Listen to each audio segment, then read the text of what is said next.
Então está escrito assim: rogo-vos, pois, aos presbíteros, e aqui está falando de liderança, que há entre vós, e o presbítero como eles,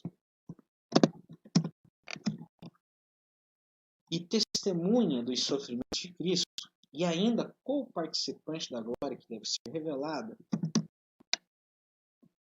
pastoreie o rebanho de Deus que há entre vocês, não por constrangimento, mas espontaneamente, como Deus quer, nem por sorte da ganância, mas de boa vontade, nem como dominadores dos que vos foram confiados, antes tornando-vos modelo do rebanho. Amém? Modelo do rebanho. Vamos ficar nesses 3 versículos por enquanto.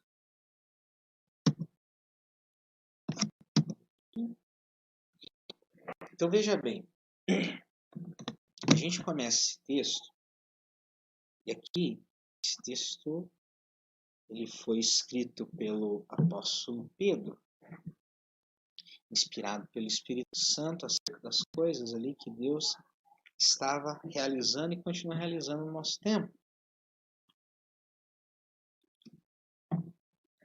E aí vem uma oração de Pedro. Eu creio que essa oração, esse pedido, ele se aplica a nós. Vai ter Bíblias que vai estar presbíteros, vai ter Bíblias que vai estar bispos, vai ter Bíblias que vai estar ancião. Mas o que era isso? Era alguém que exercia liderança no tempo da Bíblia. Naquela época, tanto que ele diz, presbítero igual eu. Eu acho muito interessante. Por quê? Porque ele está rogando a presbíteros e ele se põe nessa posição. Pedro, ele não se põe numa posição acima. E eu acho que isso é muito interessante. Porque hoje nós vamos ver pessoas tentando estar acima. E isso não é o chamado. Só tem um que pode estar acima. E esse um, vocês sabem o nome, eu sei o nome. E ele se chama Jesus Cristo. Rei dos reis, Senhor dos senhores, Príncipe da paz, Deus da eternidade, aquele que está assentado no alto e sublime trono. Então, Pedro não estava tentando ser aqui aquele que está acima dos demais. Então, vai contra assim, aquela ideia que tem alguém que é super especial. Não, isso não existe, biblicamente falando. O que existe na Bíblia são pessoas, todas falhas, todas fracas, todas que, como Pedro, negam, como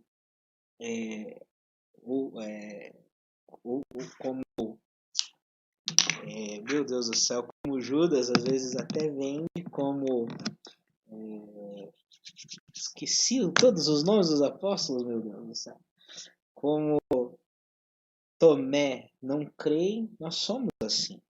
Todos homens, todos falhos, todos fracos, todos que precisam de graça, precisam de misericórdia, precisam do perdão de Deus. Nós não temos nada de especial, mas nada, sabe? É incrível porque Deus nos ama, mesmo assim. É muito, muito, muito maravilhoso isso. Deus nos ama, mesmo quando nós não éramos dignos de nenhum amor. Eu acho isso muito lindo. Pedro ele reconhece isso. Se você for ver no começo do ministério de Pedro, ele sempre se achou o bonzão. Né? Eu vou lá e eu faço, eu aconteço. Ele foi lá e tentou salvar Jesus, deu uma espadada. Né?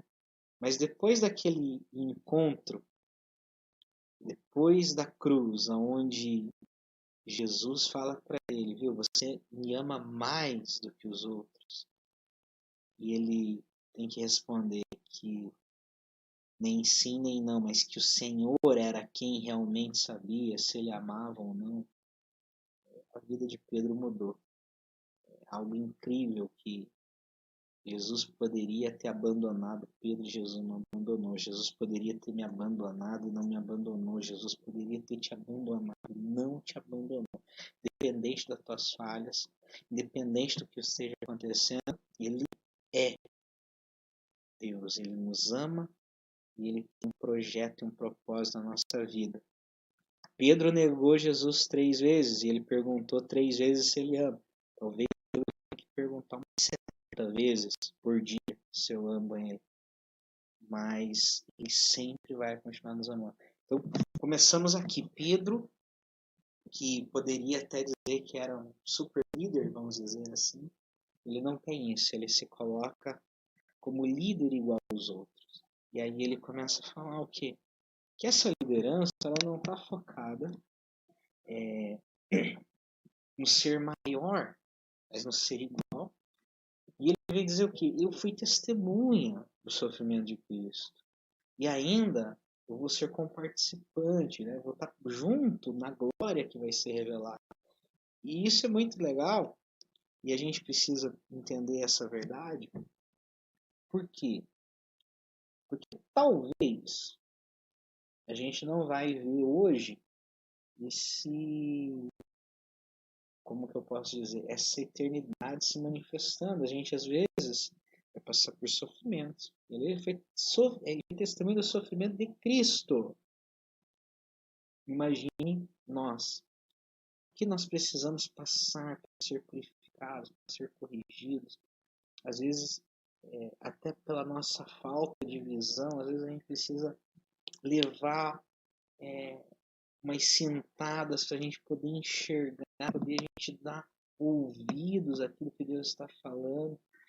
E eu lembro uma vez eu escutei uma pregação do Paul Washer e eu fiquei chocado com o que ele falou, porque ele, pregando sobre Isaías 53, onde a Bíblia fala que Deus se agradou em moer a Jesus. Deus se agradou em moê-lo. E aí ele fala o seguinte: se Deus se agradou em moer o próprio Cristo, por que será que a gente acha que Deus tem hora que não vai querer nos moer também? Para que saia o melhor de nós, para que saia aquilo que Deus quer realizar, quer fazer, que saia aquilo que Deus preparou para nós. Então você vê, ele foi testemunho dos sofrimentos.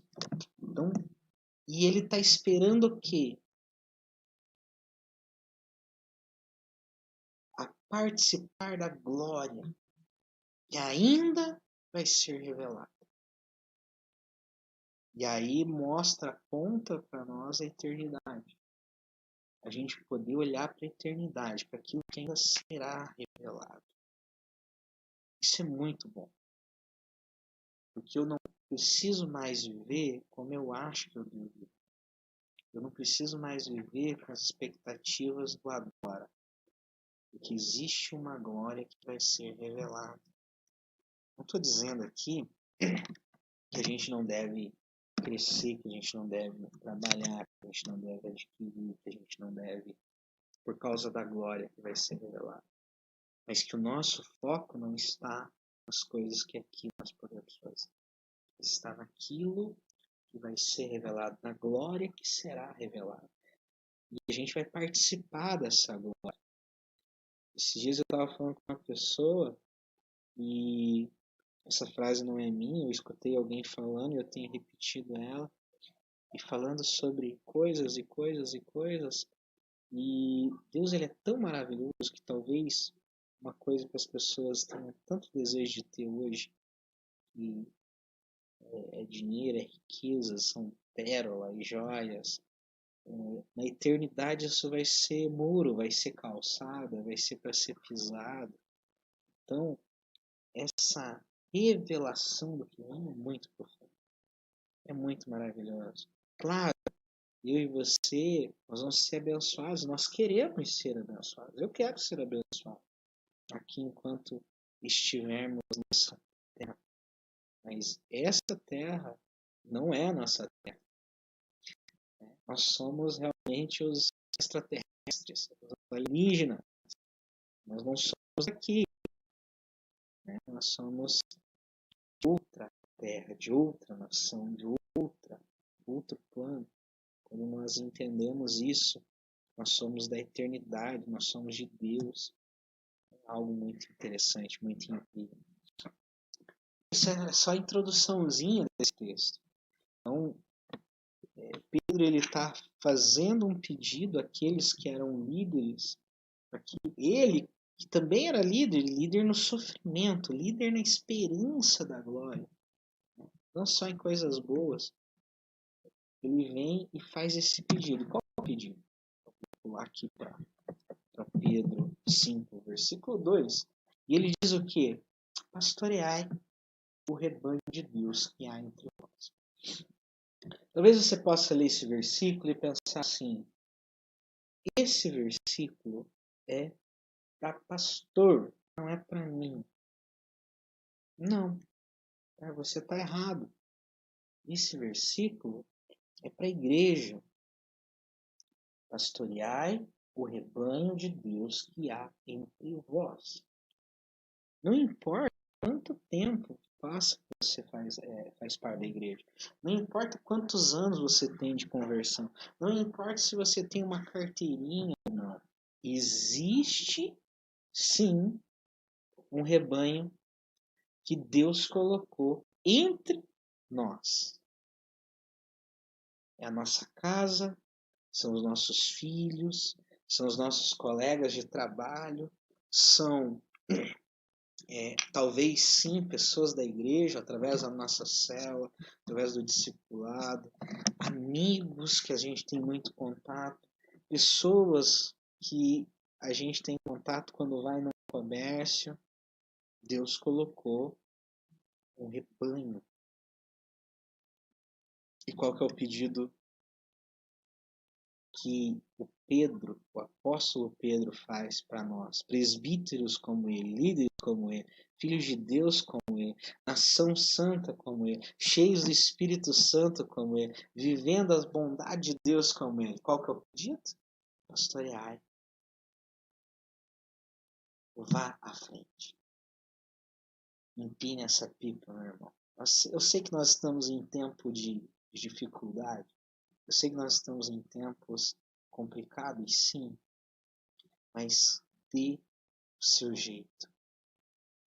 Busque a Deus para que Ele te dê a ferramenta, a forma, o jeito de você poder pastorear o rebanho que está perto de você.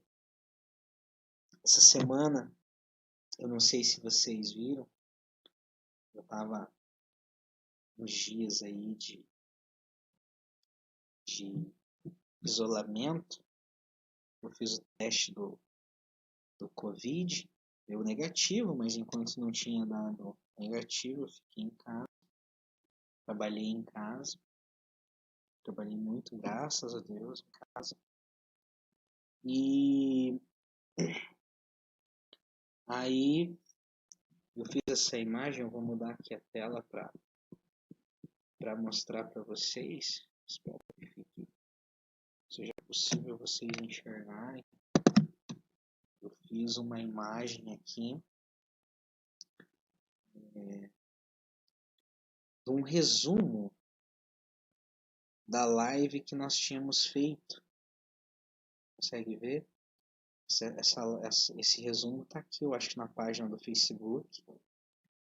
E lá para o pessoal compartilhar. Não sei quantas pessoas compartilharam. Mas isso surgiu de uns vídeos que eu estava assistindo. E uma forma da gente alcançar mais pessoas. Uma forma da gente falar do evangelho de alguma forma. Uma forma da gente pastorear alguém. Não importa se seja por um vídeo, se seja por uma imagem, se seja por um versículo, se seja um áudio de oração, nós temos essa capacidade. E isso é maravilhoso. Então, pastoreie. E aí eu acho tão legal porque O apóstolo Pedro ele vai dizer o quê? Pastorei não por constrangimento, não porque tem alguém obrigando, não porque estão dizendo que você tem que ser esse pastor, mas pastorei por espontaneidade, espontaneamente, por vontade. Né? Como que eu posso manifestar isso? A maioria de nós, infelizmente, ficamos fugindo desse toque, desse contato. Mas não, Deus está pedindo para nós, através do apóstolo Pedro, através da Bíblia, seja espontâneo nisso. Faça isso. Pastoreie. Hoje eu estava escutando um pastor e ele estava dizendo algo que é real, é verdade. O Espírito Santo ele tem feito de uma forma tão especial a sua obra, que é de constranger as pessoas, que tem mais pessoas, às vezes, querendo entender um pouco aquilo que Deus está fazendo, do que pessoas, às vezes, para anunciar isso que Deus está fazendo. Às vezes eu vou conversar com pessoas, pessoas são tão assim, pessoas que não têm essa mentalidade de buscar uma palavra de Deus ainda. E quando a gente conversa com aquela pessoa, ela, esses dias atrás eu entrei no YouTube e procurei tal vídeo. Pô, o que Deus está fazendo? Vi uma pregação, escutei alguém que falou, o cara colocou lá nos status lá do WhatsApp, eu vi aquilo, falou comigo. Olha o que o Espírito Santo está fazendo. Que nós possamos se levantar para pastorear aqueles que Deus colocou do nosso lado. Não por constrangimento, mas espontaneamente. Amém? Como Deus quer. Olha que lindo. Deus quer que eu e você, nós vamos pastorear. É maravilhoso. Você entende essa revelação? Quando Jesus ele falou com Pedro, ele disse, se me ama, o Senhor sabe, pastoreie minhas ovelhas. E hoje, nesse texto, o apóstolo Pedro ele está transmitindo a mesma mensagem, dizendo aqui, pastoreie aqueles que estão perto de você, por espontaneidade, não por obrigação, como Deus quer. Nem por ganância, nem por querer ser grande, ou ser melhor, ou ter liderança.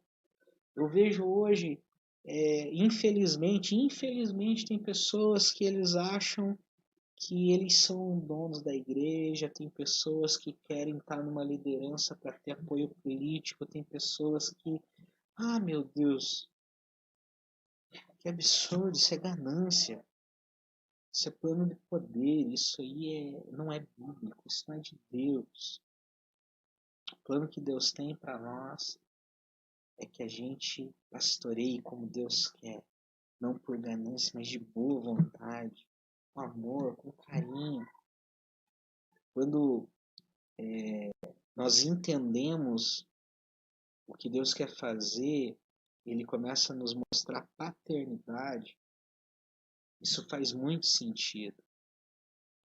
Porque quando a gente é pai, quando a gente tem um filho, quando a gente, para as mulheres, lógico, vocês serão pais, serão mães, né? Mas a gente já passa a ter um coração de serviço sem esperar nada em troca. Nada em troca, é de boa vontade, não é por ganância. Eu não cuido e não ajudo, e a Eliane não cuida e não ajuda, e não acorda de madrugada para cuidar do Azaf, do Eric, porque um dia a gente vai ficar velho e eles vão ter que cuidar da gente. Ninguém está preocupado com isso. A gente faz porque quer fazer, porque ama. Porque a gente é pastor, pastora dos nossos filhos, a gente quer o bem deles. E não é por constrangimento, é por amor, é espontâneo, é de boa vontade. Você consegue entender isso, querido? Deus quer te fazer pai, de nações, de multidões. Deus quer te fazer uma mãe. Esse rebanho que Ele colocou perto de você. Não importa onde você esteja, existem pessoas perto de você para você plantar as sementes do Evangelho. Você não pode saber, você não sabe, e não vai saber, Deus não vai permitir isso, que semente vai brotar. Mas se a gente plantar, vai nascer alguma coisa. Então plante da forma que você puder. Nem como dominadores. Não como aquele humano. Hoje estava conversando com uma pessoa e ele... eu não gosto de conversar com tal pessoa, porque tal pessoa, isso não pode, isso não dá, isso não sei o que, isso aqui, isso é pecado, isso... Blá, blá, blá, blá. Quer impor, quer dominar. Não. Não como dominadores. Esse pastoreio, essa nossa missão de ser igreja e mostrar para os outros o que é ser igreja, ela não é por palavras, ela é por modelo. Olha só, tornando-se modelos do rebanho. Não é faço o que eu digo, é faço o que eu faço. Eu vi nesses dias pessoas ficando apavoradas, desesperadas. Não, nós precisamos confiar. E precisa começar em nós temos que ser o modelo. E eu vi em situações engraçadas as pessoas que creem em Cristo, engraçado para não dizer que é triste, pessoas que creem em Cristo mais desesperado com o futuro do que as pessoas que não creem em Cristo. Eu fiquei meio preocupado. Realmente fiquei preocupado. Porque era o momento da gente mostrar o modelo. Porque é o momento hoje da gente mostrar o modelo. Ele é o nosso Senhor, nosso Deus. Ele é aquele que é a garantia. Ele é a nossa herança. Ele é tudo para nós. E Ele está pedindo para a gente, viu? Eu peguei a minha vida na cruz e eu tenho uma glória preparada. Eu paguei um preço por cada um de vocês. Só que eu não paguei esse preço só por vocês, eu paguei o preço pelo mundo. Que é isso que diz a palavra de Deus. Deus amou o mundo de tal maneira que deu o seu Filho unigênito, para que todo aquele que nele crê não pereça, mas tenha vida eterna. Ele pagou esse preço. E agora ele pede para nós, a igreja, aqueles que já creram, aqueles que o Espírito Santo já tirou as vendas dos olhos, aqueles que já viram a luz brilhar, aqueles que já estão sendo transformados de glória em glória da imagem do Filho do amor de Deus, na própria semelhança de Jesus. Ele está pedindo, sejam presbíteros como eu sou, pastoreiem, cuidem, sejam modelo,